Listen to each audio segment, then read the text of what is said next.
everyone.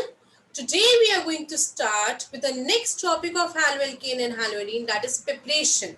So let's begin with the topic, that is preparation of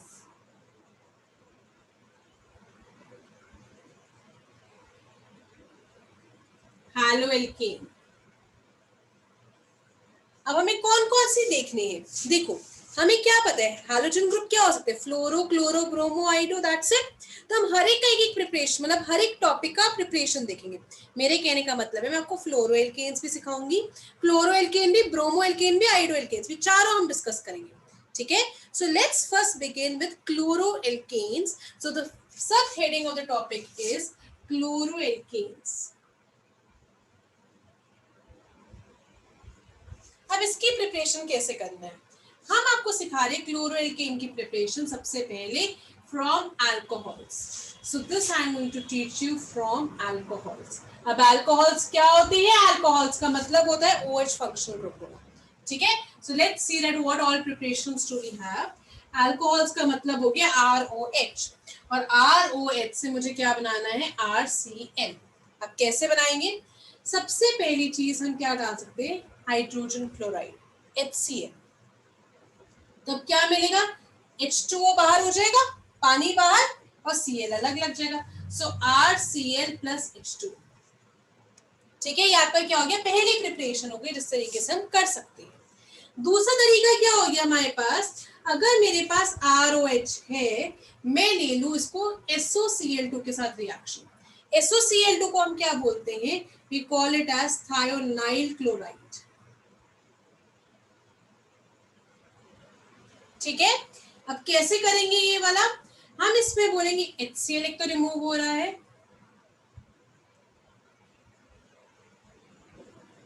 दूसरा SO2 remove हो रहा है, और अभी एक और Cl बचा था ना, वो वाला लिख देना. तो यानी कि RCl. ये सबसे बेस्ट मेथड है सिंथेसाइज का. ऐसा हम क्यों बोलते हैं? वो इसलिए बोलते हैं क्योंकि यहाँ पर जो प्रोडक्ट्स ऑब्टेन होते हैं वो दोनों गैसियस होते हैं. और अगर गैसियस होती है तो मतलब क्या है कि ये आपके रिलीज हो जाएंगी गैस में, और आपको सेपरेशन में मेहनत नहीं करनी पड़ेगी. सो this is one of the best method. ठीक है. नेक्स्ट वे क्या है आपके पास? अल्कोहल का ही सिखा रही हूँ. आपने 4th चैप्टर 11th क्लास में केमिकल बॉन्डिंग पढ़ा था, और आपने PCl5 के बारे में पढ़ा था, अगर आप लोगों को याद हो. अब PCl5 का स्ट्रक्चर कैसा होता है? कुछ इस तरीके से. इसको हम बोलते हैं triangle bipyramidal structure. Triangle bipyramidal structure का मतलब क्या है? यहाँ पर आपके 5 बॉन्ड पेयर्स और 0 लोन पेयर. रिमेंबर, कैसे कहते थे VSEPR थ्योरी लगाकर? Number of valence electrons on phosphorus that is equal to 5. फिर आप कहते थे BP वाला कितने अटैच्ड है? सो PCl5 से कितने अटैच है? 5. लोन पे कितने हैं? इन दोनों को माइनस करते थे तो आंसर क्या आता था? 0. सो ज्योमेट्री कौन सी हो गई? TBP हो गया. और शेप कौन सी हो जाएगी? TBP, that is triangle bipyramidal. अब ये जो दो बॉन्ड्स होते हैं ना, जो ऊपर नीचे होते हैं, उसको हम बोलते हैं एक्सियल बॉन्ड्स. ये लंबे होते हैं. So these are called as your axial bonds. Clear? और ये जो 3 है इसको हम बोलते हैं इक्वेटोरियल.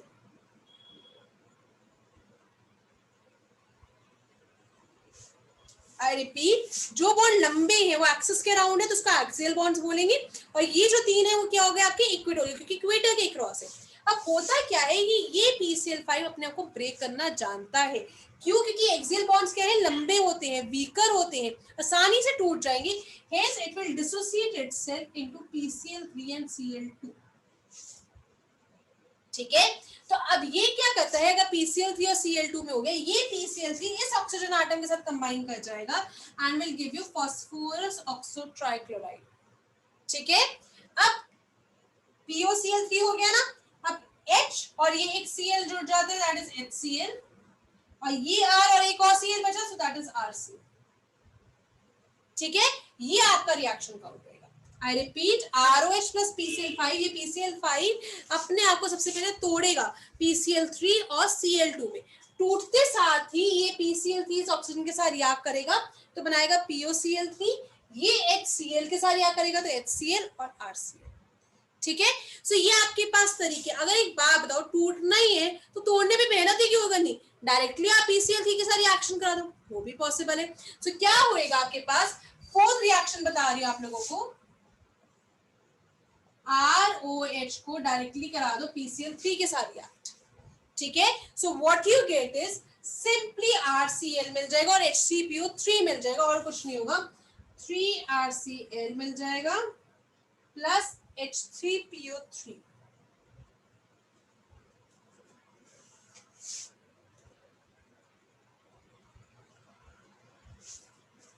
ठीक है जी, ये आपके पास 4 पॉसिबल वेज है of synthesizing chloroalkanes from alcohol. Clear.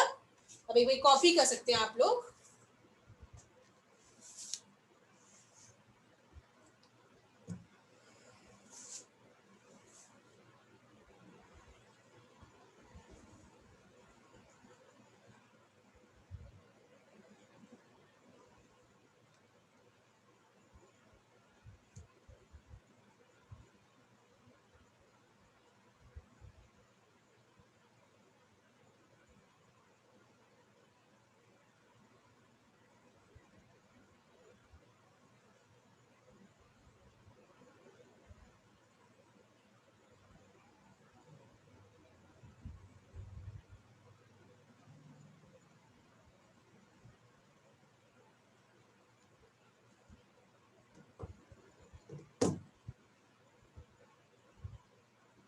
अब सबसे इंपॉर्टेंट पॉइंट लिखेंगे फर्स्ट वाले में।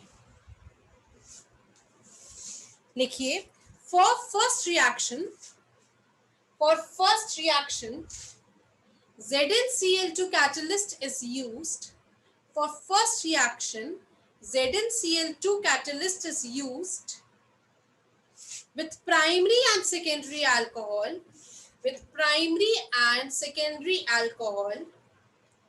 while tertiary is conducted by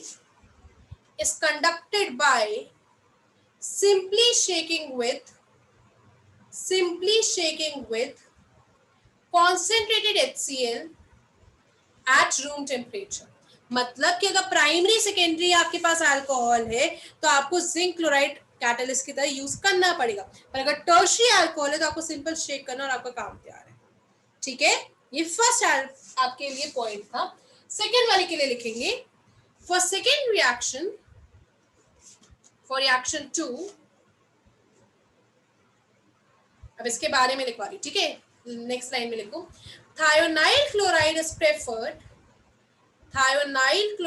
preferred because other two products are gases which can escape easily.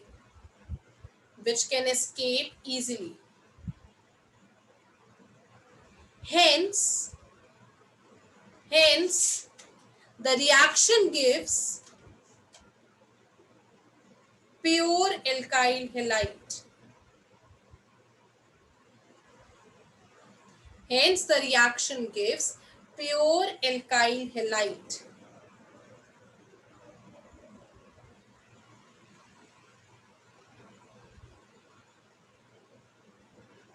ठीक है। सो अब हमने क्लोरोएल्केन खत्म कर लिया। ठीक है, क्लोरोएल्केन के हमने क्या क्या मेथड्स देखे, एक HCl वाला देखा, एक SOCl2 देखा, एक PCl5 देखा और एक PCl3 देखा अल्कोहल से। अब अगर मैं ब्रोमो की कोरेस्पॉन्डिंग देखना चाहूं तो एक बात बताओ, HBr हो सकता है, एग्जिस्ट, बिल्कुल। SOBr2 ये पॉसिबल नहीं है, क्यों? क्योंकि ब्रोमो का साइज काफी बड़ा हो जाएगा एंड हेंस वो सल्फर के लिए मुश्किल हो जाएगा इतने बड़े बड़े एटम्स को डील करना, इसलिए SOBr2 एग्जिस्ट नहीं करता। ठीक है, तो इसलिए रिएक्शन नंबर 2 का मैं आपको एनालॉगस नहीं दे पाऊंगी वहां पर कोरेस्पॉन्डिंग। PBr5 एग्जिस्ट ही नहीं करता, सेम प्रॉब्लम, इतने बड़े बड़े ब्रोमो एटम्स, ये थर्ड वाला रिएक्शन भी नहीं आएगा। फोर्थ है PBr3, ये एग्जिस्ट कर सकता है। ठीक है, सो फर्स्ट और फोर्थ के हम एनालॉगी बनाएंगे, बाकी किसी के नहीं बनाएंगे। क्लियर हो गई बात, रीजन के साथ बता रही। सो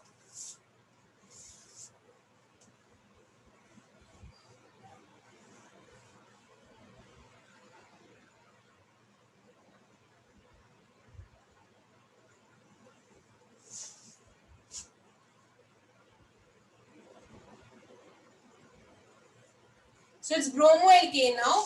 अब HCl के बजाय क्या आ जाएगा? RBr, HBr आ जाएगा. So you will get RBr plus H2. First thing. अब सेकेंड वाले का देखो, फोर्थ वाले को अगर मैं करके दिखाती हूँ तो ROH plus PbR3 gives you RBr plus H3PO3. Clear? अब एक और तरीका मेरे पास. अब वो क्या है कि मैं ROH को ना रिएक्ट करा दूं NaBr in H2SO4 से. अब वो क्या आएगा? RBr, ध्यान से देखना, RBr. अब क्या आएगा? NaHSO4. देखो NaHSO4, इसका एक H बचा, इसका OH बचा, पानी बना दो. NaHSO4 plus H2. This is also okay. ठीक है. सो ब्रोमो एल्केन के हमारे पास 3 मेथड्स है.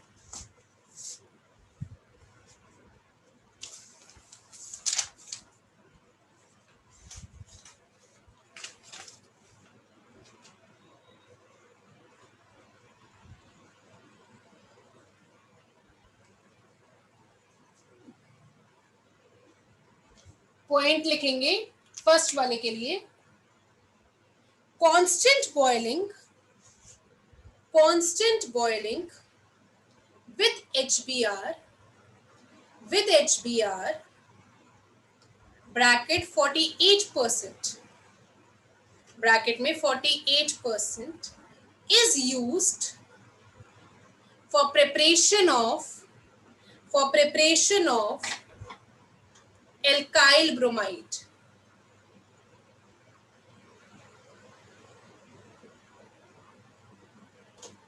ठीक है. अब क्लोरो हो गया, ब्रोमो हो गया. अब हम बढ़े तीसरे की तरफ, आइडो एल्केन्स.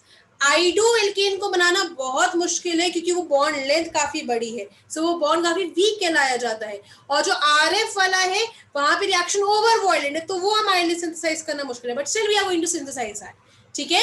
सो हम लोग क्या कर रहे हैं, अब मैं आपको सिखाने जा रही हूँ आइडो एल्केन्स.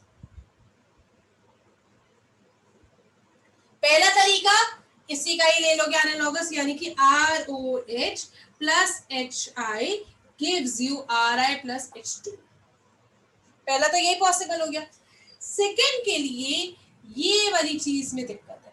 अब आयोडीन का साइज और बड़ा और दिक्कत. तो हम लोग क्या कह रहे हैं, हम लोग ये कह रहे हैं कि ठीक है ना, फास्फोरस और आयोडीन का कंपाउंड स्टेबल नहीं है तो मिक्सचर ही रख लो अपने पास, और जैसे ही बनेगा वैसे ही यूज कर लो. ऐसे रिएक्शंस को हम बोलते हैं in situ reactions. I repeat, in situ reactions का मतलब है कि कंपाउंड तैयार और वैसे ही यूज कर लिया, नहीं रखा स्टेबल होने के लिए उसको. तो उसमें क्या करते हैं, आप उनकी मॉलिक्यूलर फॉर्म में लेते हो, यानी कि P4 और I2 आप लिखोगे. फॉस्फोरस P4 में एग्जिस्ट करता है और आयोडीन I2 में. इस तरीके से आपने लिखा. So what you get is RI. तो आपको क्या साइड प्रोडक्ट मिल रहा है उससे कोई लेना देना ही नहीं. क्लियर हो गई बात? कॉपी करेंगे.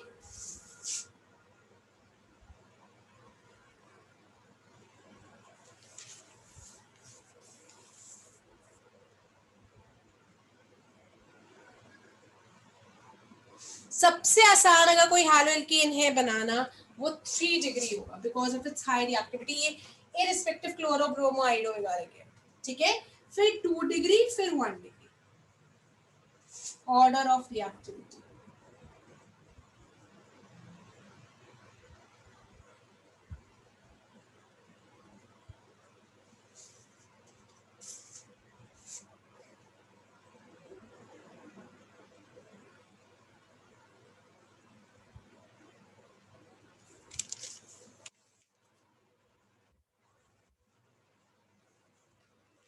अभी हमने जो पहला तरीका सीखा है वो किससे सीखा है, फ्रॉम अल्कोहल्स. अब हम नेक्स्ट प्रिपरेशन की तरफ चलेंगे. ठीक है. हमने क्लोरो देख लिया, ब्रोमो देख लिया, आइडो देख लिया. फ्लोरो एल्केन्स आपके अल्कोहल से नहीं बन सकते. मेरे पास और तरीके हैं, we would be discussing that, but वो क्या है वो बाद में आएगा. लेकिन पहले अब हम बाकी और मेथड्स पे जा रहे हैं. ठीक है. यहाँ तक कॉपी करेंगे, फिर हम आगे बढ़ते हैं.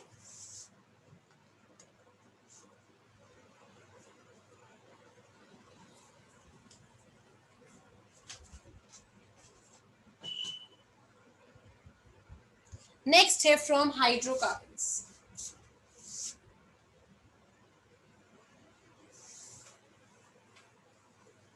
अब हाइड्रोकार्बन्स का मतलब क्या है? एल्केन भी हो सकता है, एल्कीन भी हो सकता है, तो हम दोनों से देखिए।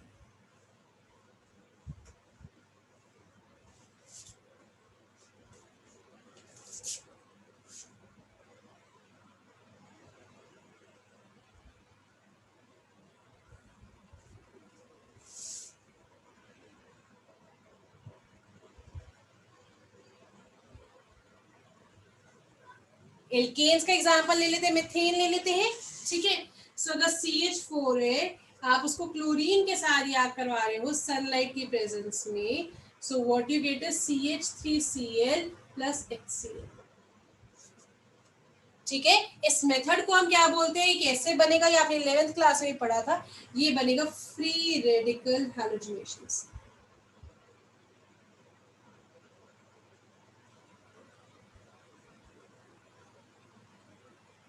क्लियर? अब नेक्स्ट इसी का एक और एग्जांपल देख लेते हैं।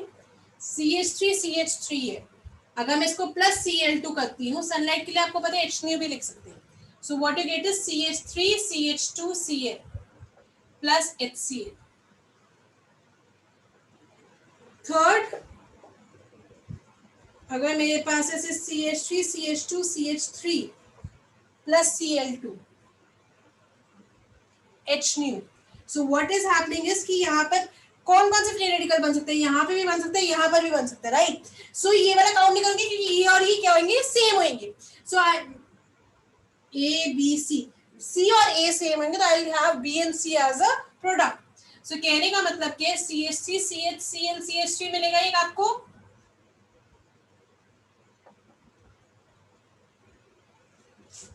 ठीक है। और मेजॉरिटी क्योंकि 2 डिग्री फ्री रेडिकल ज्यादा स्टेबल होता है, so this is going to be major and this is going to B.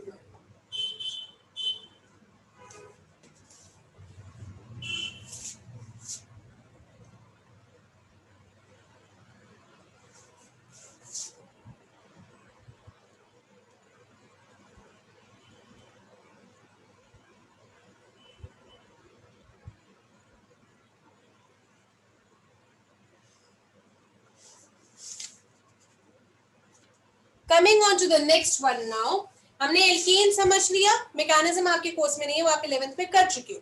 सो अब हम नेक्स्ट आ रहे हैं एल्कीन्स पर। अब एल्कीन्स दो टाइप की हो सकते हैं, सिमेट्रिकल भी हो सकता है और एसिमेट्रिकल भी हो सकता है, या अनसिमेट्रिकल भी हो सकते हैं। तो कैसे वो लिखोगे?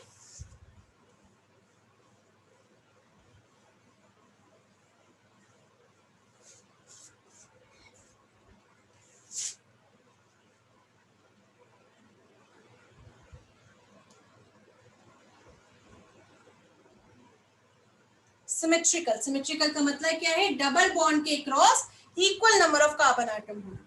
तो अगर मैंने HX डाला तो इसका मतलब है एक को H मिल जाएगा और एक को X मिल जाएगा। तो कहने का मतलब है CH3CH2, एक को H दे दो और एक को X दे दो, कोई पार्शियलिटी नहीं, कुछ नहीं, दोनों में से किसी को कुछ भी डालते हैं, नाम वही आएगा। So if you have asymmetrical,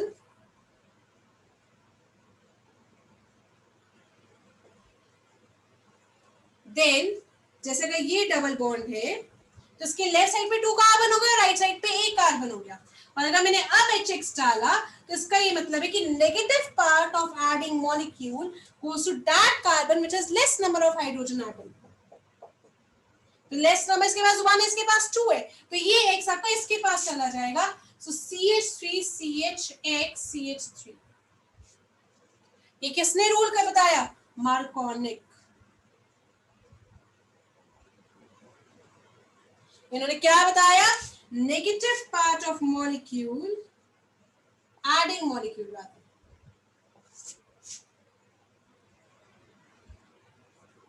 goes to carbon bearing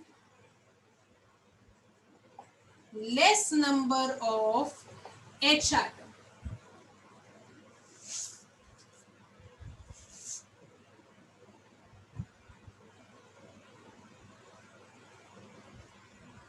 ये जितने भी बताया ना, ये वाला ये हैलो एल्केन का है। अब विसिनल भी मैं बना सकती हूँ, विसिनल कैसे बनाना है, ये तो मोनोहेलाइड के लिए आप समझ सकते हैं।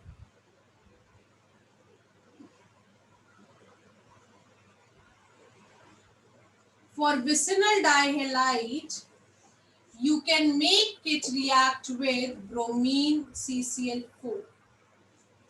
ब्रोमीन CCl4 के साथ करोगे तो यहाँ पर और यहाँ पर दोनों जगह आपके पास आ जाएगा। इसी को हमने क्या बोला था आपका विसिनल डाइहैलाइड। ठीक है, ब्रोमीन का कलर वैसे रेडिश ब्राउन होता है, but this is going to decolourise it, so this can also act as your test for double bond या अनसैचुरेशन। ठीक है, ये आपने 10th क्लास में भी पढ़ा था।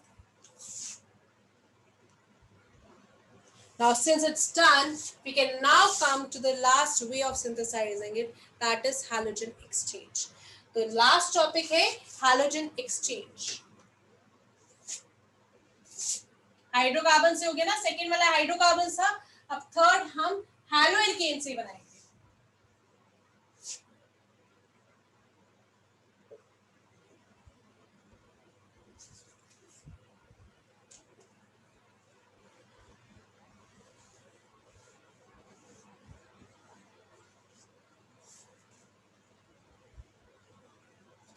हैलोएल्केन से कैसे बनाएंगे, मैं क्लोरो से बना के दिखाऊंगी और एक ब्रोम, मतलब कि क्लोरो और ब्रोमो को हम यूज करेंगे किसके लिए, फ्लोरो और आइडो के लिए। सबसे पहले आपको बता दी स्वार्ट्स रिएक्शन,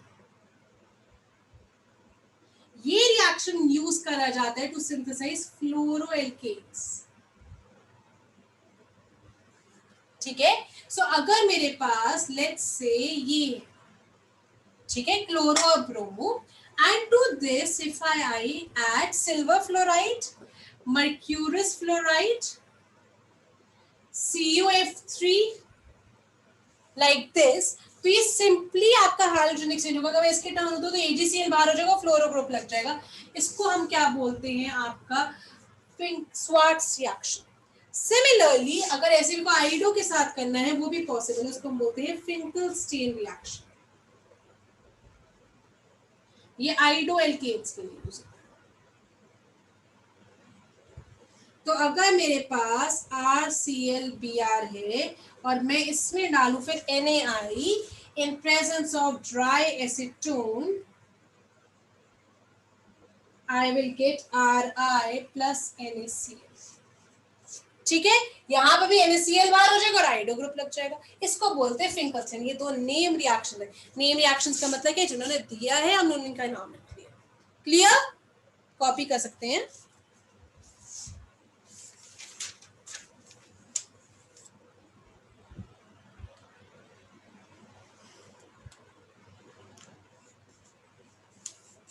इस वाले में एक लाइन लिखेंगे हम लोग, NaCl और NaBr, NaCl और NaBr thus formed is precipitated in dry acetone. It facilitates, full stop, it facilitates forward reaction